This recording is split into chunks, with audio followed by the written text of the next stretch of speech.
Hello विद्यार्थी मित्रों, delta YouTube channel में आपનું हार्दिक स्वागत है। तो आ लेक्चर में આપણે જોવાનું છે ધંધો, વ્યવસાય અને રોજગાર આ ત્રણેય વચ્ચેનો તફાવત શું છે। તો પહેલું છે કાર્યનું સ્વરૂપ, કે ત્રણેય વચ્ચે કાર્યનું સ્વરૂપ કેવું હોય।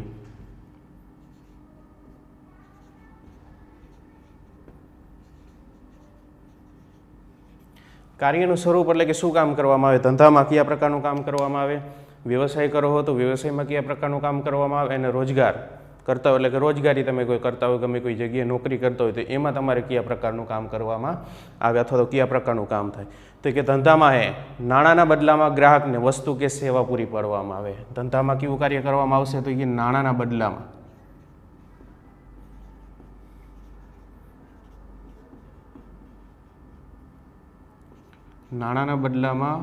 वस्तु के सेवा पूरी पाडवामां आवे छे।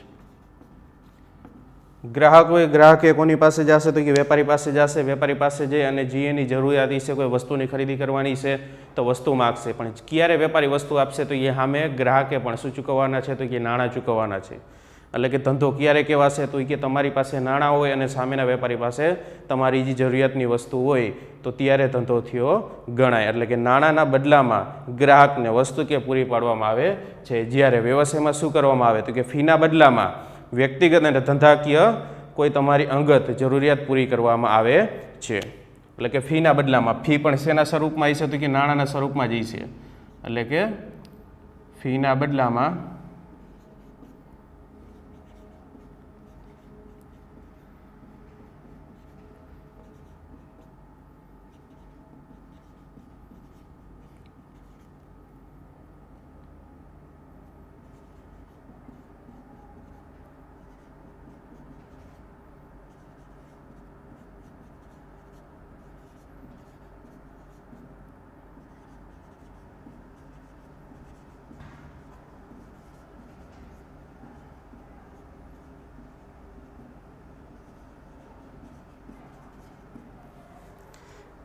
એટલે કે ફીના બદલામાં, ફી શેના સ્વરૂપમાં હશે તો કે નાણાંના સ્વરૂપમાં હશે। એટલે કે ફીના બદલામાં વ્યક્તિગત અને ધંધાકીય કોઈપણ જાતની તમારી અંગત બુદ્ધિપૂર્વકની સેવાઓ પૂરી પાડવામાં આવે છે। અને ખાસ કરીને વ્યવસાયમાં કોઈ વસ્તુ નહીં હોય, વ્યવસાયમાં શું પૂરું પાડવામાં આવશે તો કે સેવા પૂરી પાડવામાં આવશે। જેમ કે ડૉક્ટર છે, ડૉક્ટર પાસે ગયા તો અહીંયા તમને કે વસ્તુ નહીં મળે, શું મળશે તો કે તમે જે બીમાર પડ્યા હોય એને તમને એ સાજા કરશે। એટલે એક પ્રકારની ડૉક્ટરે શું કરે તો કે સેવા કરે। એટલે કે વ્યવસાયમાં ફક્ત શું આવશે તો કે સેવા। એટલે કે ફીના બદલામાં તમે જે સેવા મેળવો છો તો એ એક પ્રકારનો શું થયો તો કે વ્યવસાય થયો। રોજગારમાં તો કે કરાર અને નિયમ અનુસાર કાર્ય કરવું। રોજગારમાં શું તો કે કરાર એટલે કે તમે જે કોઈ પણ વ્યક્તિ સાથે સંધિ કરી હોય એ રીતે કામ કરવું। એટલે કે કરાર અને નિયમ અનુસાર કામ કરવું।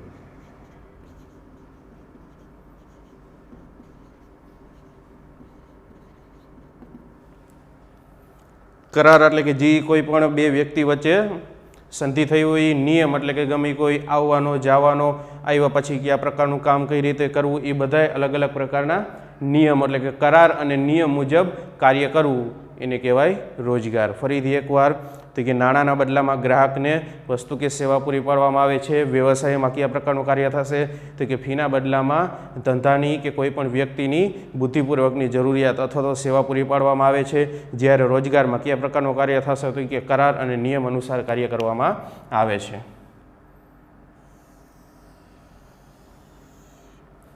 હવે બીજો પોઈન્ટ તો કે લાયકાત। ધંધા માટે લાયકાત શું હોય?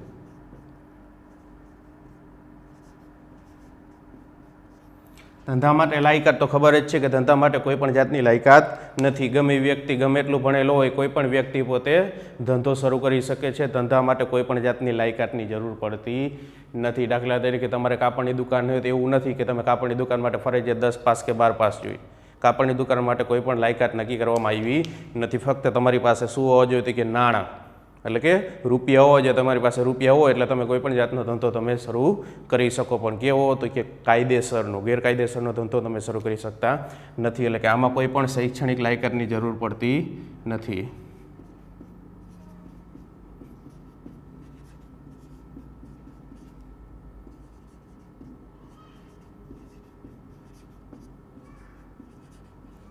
અને જ્યારે વ્યવસાયમાં તો કે શૈક્ષણિક લાયકાતની જરૂર પડશે, એટલે કે શૈક્ષણિક લાયકાત, તાલીમ અને વિશિષ્ટ જ્ઞાનની જરૂર પડશે. વ્યવસાયમાં તો કે શૈક્ષણિક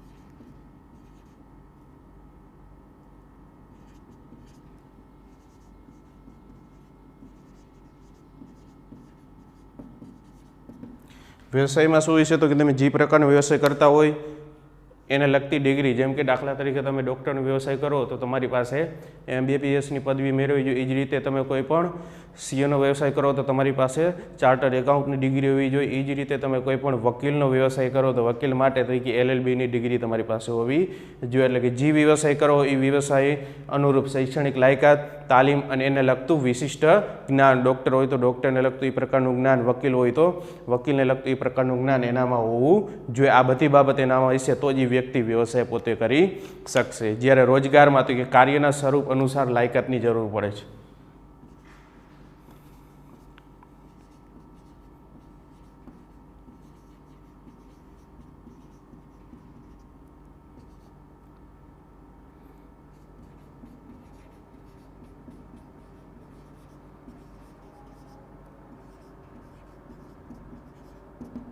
શેના આધારે તો કે કાર્યના સ્વરૂપના આધારે જે પ્રકારનું તમે કામ કરો છો એ પ્રકારની લાયકાત તમારી પાસે હોવી જોઈએ. દાખલા તરીકે તમે કોઈ પટાવાળાની રોજ નોકરી કરતા હોય તો 4 પાસ કે 5 ધોરણ પાસ એ પ્રકારની તમારી પાસે લાયકાત હોવી જોઈએ. એ જ રીતે તમે કોઈ પણ ક્લાર્કની નોકરી કરતા હોય તો 12 પાસ. એ જ રીતે કોઈ પણ બીજી કોઈ નોકરી કરતા હોય એને લગતી કોઈ તલાટી, મંત્રી છે કે ગમે એ ટાઈપની, તો એને લગતી આપણી સરકારે નક્કી કરી છે કે લાયકાત 12 પાસ. તો એ જ રીતે તમારી પાસે એ પ્રકારની લાયકાત, એટલે કે કાર્યનું સ્વરૂપ, કે તમે જે પ્રકારનું કામ કરો છો તો એ પ્રકારની લાયકાત તમારી પાસે હોવી જોઈએ.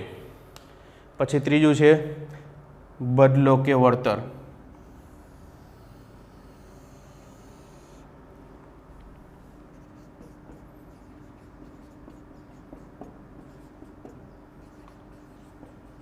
તમે ધંધો કરશો તો ધંધાના બદલામાં તમને શું મળશે, વ્યવસાય કરો તો વ્યવસાયના બદલામાં શું મળશે, અને રોજગાર કરો તો રોજગારના બદલામાં તમને શું મળશે. તો હવે ધંધો કરતા હોય તો ખબર જ છે કે આપણે શું મળશે તો કે નફો મળશે. ધંધામાં શું મળશે તો એ કે નફો મળશે. અને ધંધાનો મૂળભૂત હેતુ અથવા તો પ્રાથમિક હેતુ કે સામાન્ય હેતુ એ પણ શું હેતુ એ ડબો છે. કોઈ પણ વ્યક્તિ છે ધંધો કરતાં પહેલાં એના મગજમાં શેને લગતો વિચાર આવશે તો નફાને લગતો વિચાર આવશે કે હું આ પ્રકારનો ધંધો કરી અને આટલો નફો કમાવો. એટલે કે ધંધાના બદલામાં અથવા તો ધંધાનું વળતર શું છે તો કે નફો છે. એ જ રીતે વ્યવસાયનું વળતર શું છે તો કે ફી.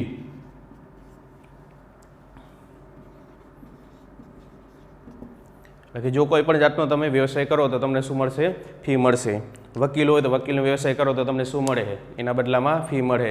ડૉક્ટર છે તો ડૉક્ટરને પણ શું મળે છે, દર્દી સાજો થઈ જાય તો દર્દીને શું આપે છે તો કે ફી આપે. એ જ રીતે સીએ છે તો એને પણ શું મળે, એના કાર્યના આધારે એને ફી મળે છે. એટલે કે વ્યવસાયમાં વળતર અથવા તો બદલો શું મળશે તો કે ફી. એ જ રીતે રોજગારમાં તો કે પગાર અથવા તો દરમાયો.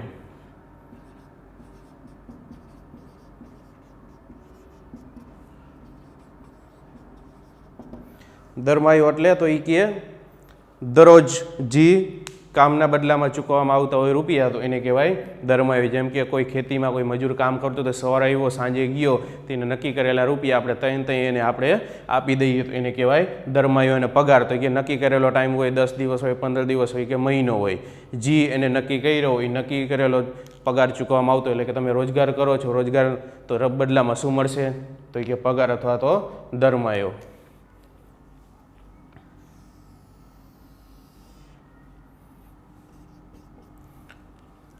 હવે ચોથું છે મૂડી.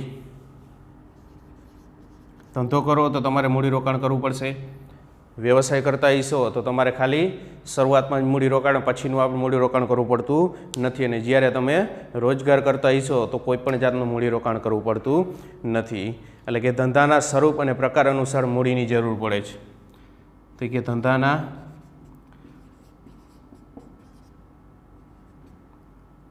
પ્રકાર અને સ્વરૂપ અનુસાર મૂડીની જરૂર પડે છે। જે પ્રકારનો તમારો ધંધો હશે, જો ધંધો નાનો હશે તો મૂડીની જરૂર ઓછી પડશે, જો તમારો ધંધો મોટો હશે તો મૂડીની જરૂર વધારે પડશે। દાખલા તરીકે જેમ કે કોઈ કંપનીની સ્થાપના કરવી હોય તો કંપની માટે તો કે ઘણા બધા મૂડીની જરૂર પડશે। એ જ રીતે કોઈ તમારે સામાન્ય દુકાન ચાલુ કરવી છે, જેમ કે કાપડની દુકાન ચાલુ કરવી હોય તો એના માટે ખબર છે કે ઓછું મૂડીરોકાણની જરૂર પડશે, એટલે કે ધંધાના સ્વરૂપ અને પ્રકાર અનુસાર મૂડીની જરૂર પડે છે। અને જ્યારે વ્યવસાયમાં તો કે સ્થાપના સમયે જ મર્યાદિત મૂડીની જરૂર પડે છે। સ્થાપના સમય એટલે કે જ્યારે તમે સ્થાપના કરો તો ત્યારે જ ફક્ત મૂડીની જરૂરિયાત પડે છે।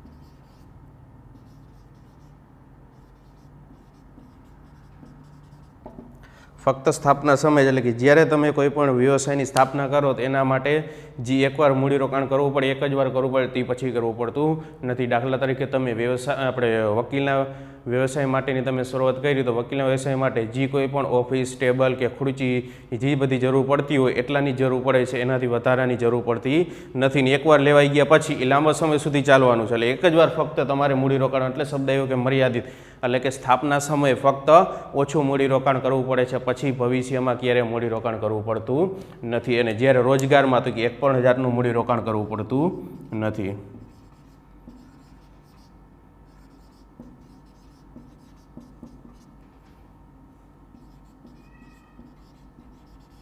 જ્યારે રોજગારમાં મૂડીરોકાણની જરૂર પડતી નથી। દાખલા તરીકે તમારે નોકરી જ કરવી હોય તો નોકરીમાં કોઈ પણ જાતના રૂપિયાનું રોકાણની જરૂર પડતી નથી। દાખલા તરીકે તમારે પોલીસ બનવું હોય તો પોલીસ બનવા માટે કાંઈ રૂપિયા રોક્યા પછી તમે પોલીસ બની શકો એવું છે નહીં। એટલે કે કોઈ પણ જાતનો તમારે નોકરી કરવી કે રોજગાર મેળવવો તો રોજગારમાં કોઈ પણ જાતના રૂપિયાનું રોકાણ છે નહીં, વગર રોકાણે તમે રોજગાર કરી શકો। ફરીથી એકવાર આપણે પહેલેથી જોઈ લઈએ તો કે કાર્યોનું સ્વરૂપ ધંધામાં તો કે નાણાંના બદલામાં વ્યક્તિને વસ્તુ કે સેવા પૂરી પાડવામાં આવે છે। વ્યવસાયમાં તો કે ફીના બદલામાં ધંધાની કે કોઈ પણ વ્યક્તિની જરૂરિયાત પૂરી પાડવામાં આવે છે। એ જ રીતે તો કે રોજગારમાં શું છે, કરાર અને નિયમ અનુસાર કાર્ય કરવામાં આવે છે। લાયકાત તો કે ધંધામાં શૈક્ષણિક લાયકાતની જરૂર પડતી નથી। વ્યવસાયમાં તો કે જે વ્યવસાય કરો એને અનુરૂપ શૈક્ષણિક લાયકાત, તાલીમ અને જ્ઞાનની જરૂર પડે છે। કાર્યમાં રોજગારમાં તો કે કાર્ય અનુસાર લાયકાતની જરૂર પડે છે। ધંધામાં વળતર કઈ શેના સ્વરૂપે મળશે તો કે નફાના સ્વરૂપે, એ જ રીતે વ્યવસાયમાં વળતર શેના સ્વરૂપે મળશે તો કે ફી સ્વરૂપે, અને એ જ રીતે રોજગાર શેના સ્વરૂપે તો કે પગાર અથવા તો દરમાયો ચૂકવવામાં આવે છે।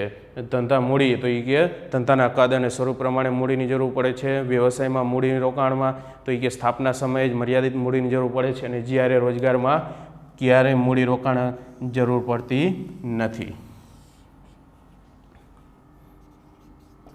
પાંચમું છે જોખમ।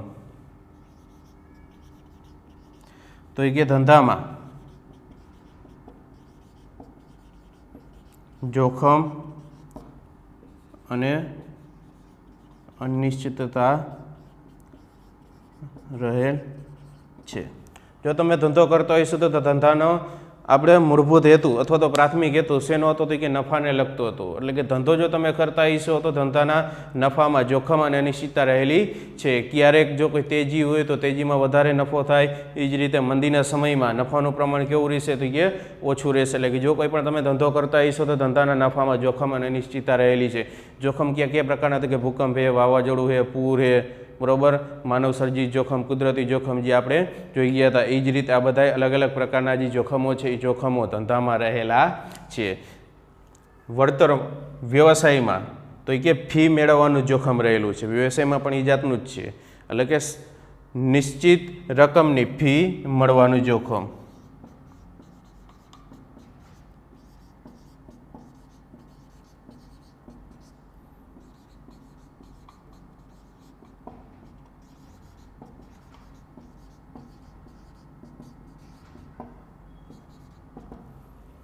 નિશ્ચિત રકમ એટલે કે તમે નક્કી કરેલી જે રકમ છે રકમ મળી પણ ન શકે, એનાથી ઓછી મળે। દાખલા તરીકે તમે ડૉક્ટર છો તો ડૉક્ટર નક્કી કર્યું હોય કે ભાઈ હું 10,000 રૂપિયા લઈશ, તમે સાજા થઈ જવાના, પણ દર્દી 10,000ના બદલે 5,000 કે 6,000 દે, એટલે કે આ રીતે નિશ્ચિત રકમની ફી મળવાનું જોખમ રહેલું છે, એટલે કે નક્કી કરેલી ફી એ નક્કી કરેલી ફી ન મળે એનાથી ઓછી મળે અથવા તો સાવ ન પણ પડે. જેવો ગ્રાહક વ્યવસાયમાં એ પ્રકારની ફી મળે, એટલે કે એમાં ફીમાં જોખમ રહેલું છે.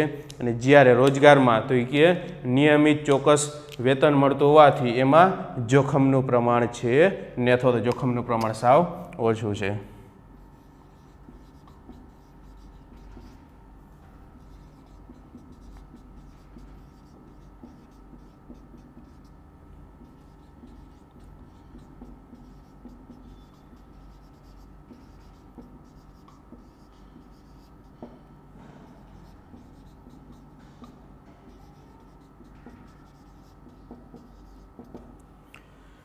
નિયમિત ચોક્કસ બરાબર જે પગાર મળતો રહેતો હોવાથી એમાં જોખમનું પ્રમાણ સાવ ઓછું છે, કારણ કે તમે જે નક્કી કરેલો પગાર નક્કી કરેલા સમયે તમને ચૂકવવામાં આવતું હોવાથી.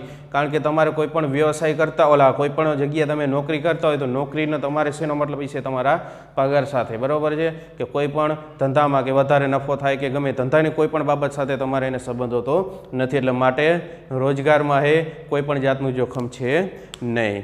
પછી આચારસંહિતા.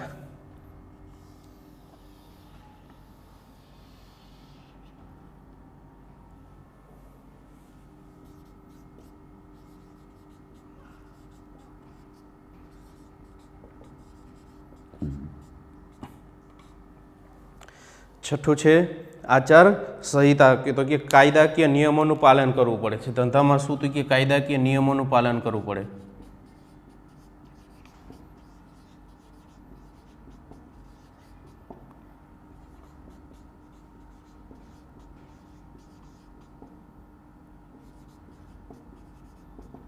જે તમે ધંધો કરતા હોય ધંધાને અનુરૂપ જે નિયમો બનાવ્યા હોય એ નિયમોનું તમારે પાલન કરવું પડે. જેમ કે તમે મેડિકલ નાખી બેઠા હોય અથવા તો મેડિકલની તમે શરૂઆત કરી તો મેડિકલમાં ખબર જ છે કે દવાની એક્સપાયરી ડેટ આવી હોય તો જે એક્સપાયરી ડેટ પછીની દવા તમે ગ્રાહકને આપી શકો નહીં, તો આ કાયદાનો નિયમ હોય. તો આ રીતે અલગ અલગ પ્રકારના કાયદાએ જે નિયમો બનાવ્યા હોય નિયમોનું તમારે પાલન કરવું પડે. પછી વ્યવસાયમાં તો કે જે તે વ્યવસાયિક સંગઠન દ્વારા જે આચારસંહિતા નક્કી કરવામાં આવી હોય એનું પાલન કરવું પડે છે, એટલે કે જે તે વ્યવસાય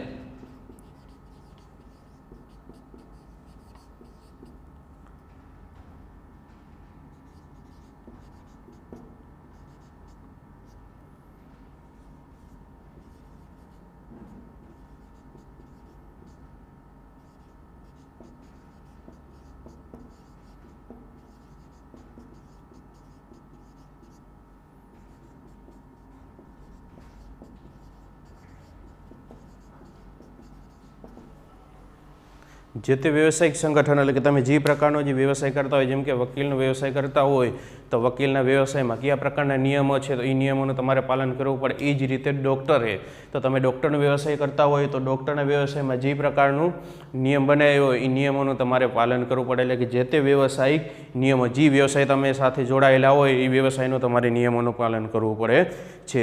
જ્યારે રોજગારમાં કેવી આચારસંહિતા છે તો કે કરાર દ્વારા નક્કી થતા નિયમોનું તમારે પાલન કરવું પડે. કરાર દ્વારા એટલે કે જ્યારે તમે કરાર કર્યો હોય નોકરી સમયે એ નિયમોનું ચોક્કસ તમારે પાલન કરવું પડે છે.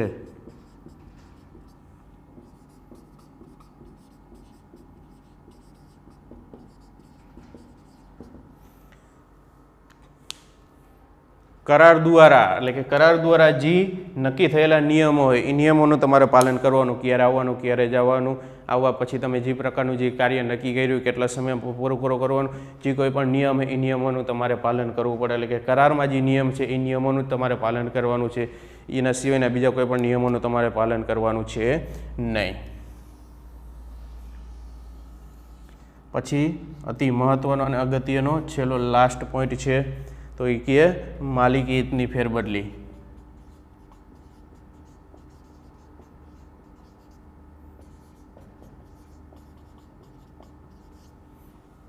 માલિકીની ફેરબદલી એટલે કે માલિક બદલાઈ શકે. દાખલા તરીકે તમે કાપડની દુકાન નાખીને બેઠા હોય, કાપડની દુકાન સરખી બરોબર નથી આવતી તો કાપડની દુકાન તમે અન્ય બીજા કોઈક વ્યક્તિને વેચી શકો, એટલે કે એમાં માલિક બદલાઈ શકે.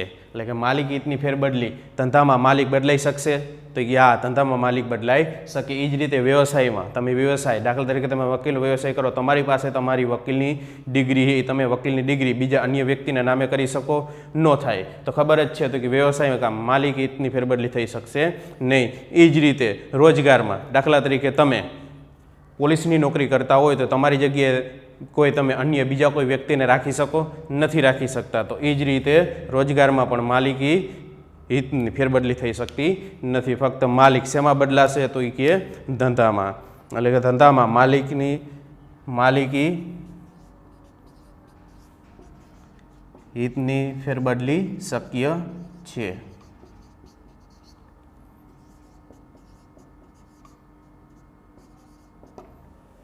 બરાબર, કોઈ પણ જાતનો તમે ધંધો કરો તો ધંધો તમે અન્ય વ્યક્તિના નામે કરી શકો. દાખલા તરીકે તમે મેડિકલ ચલાવો તો મેડિકલ તમે કોઈ અન્ય વ્યક્તિને વેચી શકો, માલિક ટૂંકમાં બદલાઈ શકે, વેચીને તમે બીજાને વેચી શકો. બાકી એટલે કે માલિકી હિતની ફેરબદલી ધંધામાં શક્ય છે. એ જ રીતે વ્યવસાયમાં એટલે કે માલિકી હિતની ફેરબદલી શક્ય નથી.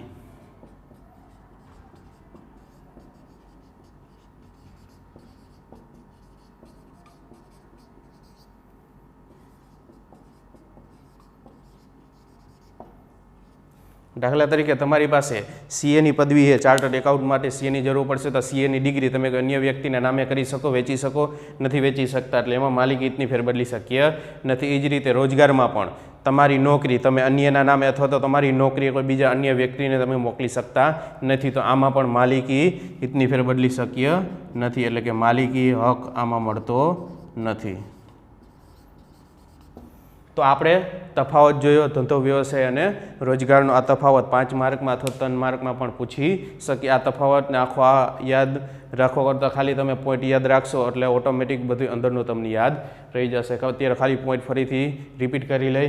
પહેલું તો કે કાર્યનું સ્વરૂપ, બીજું તો કે લાયકાત ફેરબદલી કે વળતર, ચોથું છે મૂડી, પાંચમું જોખમ, છઠ્ઠું આચારસંહિતા અને સાતમું છે માલિકી હિતની ફેરબદલી. આટલા તમે 60 પોઈન્ટ યાદ કરી લ્યો એટલે અંદરનું બધું તમને ઓટોમેટિક આપમેળે યાદ રહી જાય. ખાલી આમાં તમારે સમજવાનું શું હતું કે ફક્ત પોઈન્ટ એક યાદ રહી જાય સાથે એટલે બાકીને બધું તમને આસાનીથી સરળ રીતે આવડી જાય. કોઈ પણ બાબત ન સમજાવવાની પ્રશ્ન હોય તો કમેન્ટ બોક્સમાં જણાવજો, જેથી કરીને ફટાફટ એનું સોલ્યુશન આવી શકે. થેન્ક યુ, ધન્યવાદ.